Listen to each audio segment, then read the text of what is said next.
কাজেই ওরা এখনো ওই জায়গায় আছেন এবং এর পেছনে কি কি কারণ সেগুলো আর বলার অপেক্ষা রাখে না। আমি বলবো যে এইগুলো মানে ওরা এখনো যদি মনে করে যে এইভাবেই চলবে তাহলে মানুষ তাদের অ্যাকসেপ্ট করবে না।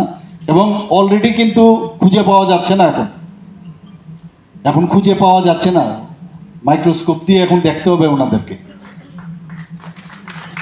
এবং ওদেরকে কোনো অবস্থায় যারা খুন সন্ত্রাস, আপনারা ভাবুন এই কমিউনিস্টদের আদর্শে সেই বিশ্বাসে এই নকশালপন্থীরা বারবার ওনাদেরকে বলেছে আপনারা আসুন কথা বলুন, কিন্তু ওরা চায় না যে ছত্তিশগড়ের মতো জায়গা এখানে মাইনে ভর্তি।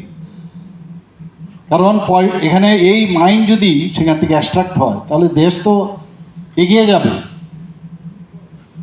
তো তাদেরকে জীবিত রাখা প্রয়োজন, শুধু ছত্তিশগড় না, ঝাড়খণ্ড থেকে আরম্ভ করে ওয়েস্ট বেঙ্গল থেকে আরম্ভ করে ছত্তিশগড়, ইভেন আপনার মহারাষ্ট্র পর্যন্ত। সেই জায়গায় দাঁড়িয়ে আজকে নকশাল মুক্ত ভারত আমাদের মাননীয় প্রধানমন্ত্রীজির মার্গদর্শনে, আমাদের যশস্বী গৃহমন্ত্রীজি ওনার মার্গদর্শনে সেটা সম্ভব হয়েছে যে নকশাল মুক্ত ভারত, সেটা কিন্তু আজকে প্রমাণিত হয়েছে।